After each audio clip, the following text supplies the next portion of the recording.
Congressman Bong Suntay.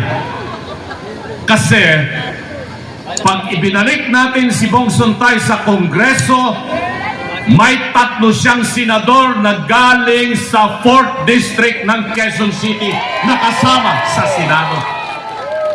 So Migs, abogado na ito. Ibig sabihin nun, matanda na ako, senior citizen na. Sino mga senior citizen dito? Thank you Migs, doon ka na. Okay. Sino mga kapwa ko senior citizen na rito? Maaga kayong dumating dito, di ba? Kumain na ba kayo? Gutom na kayo? Lilipas din. Huwag kayong mag-alala. Ako rin. Hindi pa. Gutom na rin. At sigurado ako, lilipas din yan. So mga minamahal na kababayan dito sa Quezon City at lahat po ng nanonood sa buong mundo, naka-live po tayo ngayon sa iba't ibang mga channel. YouTube, Facebook, Instagram, TikTok. At alam nyo itong si Giselle Sanchez, matagal na kami magkaibigan yan. Galing yan. University of the Philippines, napakahusay. Best friend ko yan. Yung kanyang profile picture sa Facebook, hindi pa rin niya tinatanggal na nagkatalikuran kami na kaganon hanggang ngayon, yun pa rin ang ginagamit niya. Marami kaming mga joint project pagdating po sa good governance, political reform, etc. Pero ang passion ko po ngayon ay nasa agrikultura. Dahil senior citizen na, medyo semi-retired na po akong abogado, may mga kaso akong mga hinawakan na palagay ko yung mga batang abogado na pumasa ng bar magmula 2008 hanggang ngayon, napag-aralan nila yung mga kaso na isinampa ko po sa Korte Suprema. Isa sa aking mga naging kliyente dyan, dati si President Fidel Ramos, si President Gloria Macapagal Arroyo, mga ibang senador, mga ibang congressmen. Pero dahil semi-retired lawyer na po ako, nananahimik na lamang po ako doon sa aking munting bakahan. Dahil sanay naman po ako sa agrikultura. Alam ko pong magtanim ng palay, ng mais, ng mani, gulay, mag-alaga ng mga hayop. Pwede po ninyo akong i-follow sa Facebook. Sino may Facebook dito? Lahat po kayo may Facebook? Paki-follow na lamang po yung aking Facebook page, Raul Lambino Kabaragan. Sino mga followers ko dito ng Facebook? Ayan, marami. Pakopyan nyo na lamang po yung aking Facebook page sa kanila para makita nyo kung paano mag-alaga ng baka para hindi po magutom ang mga Pilipino. Pero lahat ng sasabihin ko, nabanggit na kanina ni Congressman Bong Suntay. Lahat ng mga programang binanggit niya. Paggawa ng batas, hindi ko siguro problema yan. Naging legal technical consultant ako sa House of Representatives, naging Chief of Staff din ako doon. Naging Chief of Staff din po ako sa Senate of the Philippines. So, pagdating sa paggawa ng batas, nakasisiguro po ako na alam ko po yung mga trabaho ng isang senador. Pero, gusto kong ipaliwanag kung bakit po ako naririto ngayon. Dahil kay Tatay Digong. Nung ako po ay kanyang inimbita na isama sa PDP Laban Senatorial Slate, sabi ko, Boss, hindi ako mananalo, hindi ako artista, hindi ako entertainer, hindi ako media. Isang mission impossible po yan. Isang impossible dream na ako ay maging senador dahil wala akong pera, hindi ako sikat. Paano tayo mananalo? Eh samantalang itong mga nasa kabila, meron silang katakot-takot na mga ayuda, katakot-takot na mga pera. Wala kaming pambayad ng commercial sa television at saka sa radio. Wala kaming naglalaki ang mga billboards na makikita nyo sa lahat ng sulok ng bansa. Ang sa amin lamang po ay umaasa na marinig ng mga mamamayang Pilipino yung laman ng aming mga puso at ng aming isipan. At yan ay para pagsilbihan ng tapat ang mamamayang Pilipino at ipagtanggol ang karapatan ng bawat isa. Alam po ninyo, itong ating mga katunggali sa kabilang partido, give up na sila sa Mindanao.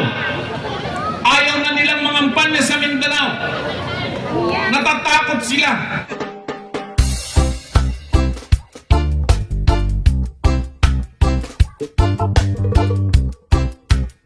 Ating lahat, siguro nagulat kayo kung bakit si Mix ay nasa tabi ko, ano? Hindi nila nabanggit na mas maraming taon po akong nakatira sa Quezon City kesa sa Pangasinan. Magmula noong 1987, nung ako ay nag-review sa bar exams, dito na po ako nakatira sa barangay Laging Handa. Nandyan din po yung law office kong matagal. Hindi pa po abogado noon si Attorney Vic Rodriguez. Nag-aaral pa lamang siya noon sa University of Santo Tomas. Pumapasyal na po siya sa aking law office. At si Megs, para kong anak po ito. Dahil inaanak ko po ito sa pirma. Kaya ako po ay tulad ni Attorney Jimmy Bundok at ni Attorney Vic Rodriguez, si Attorney Raul Lambino ay taga 4th District din po ako ng Quezon City. Kaya napakaswerte nitong si Congressman Bong Suntay. Kasi pag ibinalik natin si Bong Suntay sa Kongreso, may 3 siyang senador na galing sa 4th District ng Quezon City na kasama sa Senado. So Migs, abogado na ito. Ibig sabihin nun, matanda na ako, senior citizen na. Sino mga senior citizen dito? Thank you, Migs. Doon ka na. Okay. Sino mga kapwa ko senior citizen na rito? Maaga kayong dumating dito, di ba? Kumain na ba kayo? Gutom na kayo? Lilipas din. Huwag kayong mag-alala. Ako rin. Hindi pa. Gutom na rin.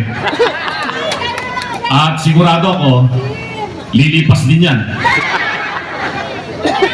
So mga minamahal na kababayan dito sa Quezon City at lahat po ng nanonood sa buong mundo, naka-live po tayo ngayon sa iba't ibang mga channel. YouTube, Facebook, Instagram, TikTok. At alam nyo itong si Giselle Sanchez, matagal na kami magkaibigan yan. Galing yan. University of the Philippines, napakahusay. Best friend ko yan.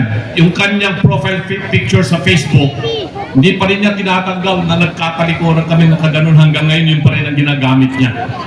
Marami kaming mga joint project pagdating po sa good governance, political reform, etc. Pero ang passion ko po ngayon ay nasa agrikultura. Dahil senior citizen na, medyo semi-retired na po akong abogado, may mga kaso akong mga hinawakan na palagay ko yung mga batang abogado na pumasa ng bar magmula 2008 hanggang ngayon, napag-aralan nila yung mga kaso na isinampa ko po sa Korte Suprema. Isa sa aking mga naging kliyente dyan, dati si President Fidel Ramos, si President Gloria Macapagal Arroyo, mga ibang senador, mga ibang congressmen. Pero dahil semi-retired lawyer na po ako, nananahimik na lamang po ako doon sa aking munting bakahan. Dahil sanay naman po ako sa agrikultura. Alam ko pong magtanim ng palay, ng mais, ng mani, gulay, mag-alaga ng mga hayop. Pwede po ninyo akong i-follow sa Facebook. Sino may Facebook dito? Lahat po kayo may Facebook? Paki-follow na lamang po yung aking Facebook page, Raul Lambino Kabagagan. Sino mga followers ko dito ng Facebook? Ayan, marami. Pakopyan nyo na lamang po yung aking Facebook page sa kanila para makita nyo kung paano mag-alaga ng baka para hindi po magutom ang mga Pilipino. Pero lahat ng sasabihin ko, nabanggit na kanina ni Congressman Bong Suntay. Lahat ng mga programang binanggit niya. Paggawa ng batas, hindi ko siguro problema yan. Naging legal technical consultant ako sa House of Representatives, naging chief of staff din ako doon. Naging chief of staff din po ako sa Senate of the Philippines. So, pagdating sa paggawa ng batas, nakasisiguro po ako na alam ko po yung mga trabaho ng isang senador. Pero, gusto kong ipaliwanag kung bakit po ako naririto ngayon. Dahil kay Tatay Digong. Nung ako po ay kanyang inimbita na isama sa PDP Laban Senatorial Slate, sabi ko, boss, hindi ako mananalo, hindi ako artista, hindi ako entertainer, hindi ako media. Isang mission impossible po yan. Isang impossible dream na ako ay maging senador dahil wala akong pera, hindi ako sikat. Paano tayo mananalo? Eh samantalang itong mga nasa kabila, meron silang katakot-takot na mga ayuda, katakot-takot na mga pera. Wala kaming pambayad ng commercial sa television at saka sa radio. Wala kaming naglalaki ang mga billboards na makikita nyo sa lahat ng sulok ng bansa. Ang sa amin lamang po ay umaasa na marinig ng mga mamamayang Pilipino yung laman ng aming mga puso at ng aming isipan, at yan ay para pagsilbihan ng tapat ang mamamayang Pilipino at ipagtanggol ang karapatan ng bawat isa. Alam po ninyo, itong ating mga katunggali sa kabilang partido, give up na sila sa Mindanao. Ayaw na nilang mangampanya sa Mindanao. Natatakot sila. Sinubukan po nilang mag-motorcade po doon. Hindi na sila tinatanggap ng mga tao sa Mindanao. Pati na rin po yung mga kandidato nilang taga Mindanao, ayaw na rin mangampanya sa Mindanao dahil ang Mindanao solid na PDP Laban Team Duterte. Ganyan na rin ang sitwasyon sa Visayas ngayon. Tama! Nakita nila nung lumabas yung isang survey na sila mismo nagpa-survey. Ay aba lamang na rin ang Duterte, ang PDP Laban. So ang kanilang remedyo, dahil ubos na yung backup, ubos na yung mga binamimigay nilang ayuda, bigas. Binibenta nila ng 20 pesos ang bigas sa Visayas. Bakit hindi na nadalhin sa Maynila o sa Luzon yung bigas? Bakit doon lang sa Visayas? Ang puhunan ng 1 kilong bigas ay umaabot ng 38 pesos per kilo. Pero ibibigay lang nila ng 20 pesos. Lugi yung gobyerno ng 13 hanggang 18 pesos per kilo. Sino magbabayad yan? Tayo na naman, mga minamahal na kababayan. Kaya, andyan ang klase ng taktika ng nasa pamahalaan. So bago ko magkapos, naurasan na ba ako? 10 minutes ba? Itong si Jimmy Bundok, galing niyang kumanta, di ba? Magaling siya, di ba? Sa akin lang natuto yan.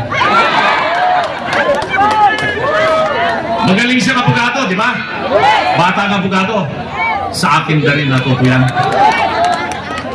Ang sikat niyang kanta ay Let Me Be The One. Sabi niya, di ba? Meron din po akong kanta.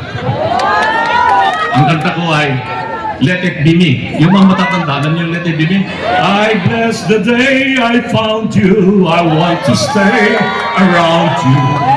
And so I beg you, let it be me. Number 34 po ako sa balota, pero hindi po yan ang kakantahin ko ngayong gabi. Kasi sabi ko kanina, Mission Impossible.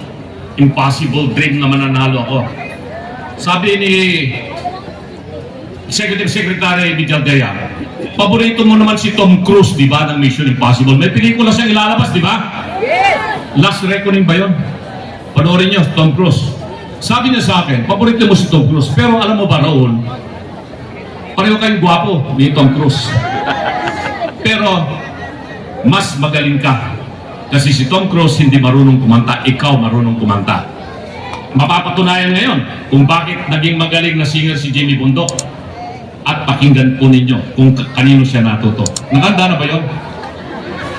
Pwede na ba? Sabayan po ninyo ako.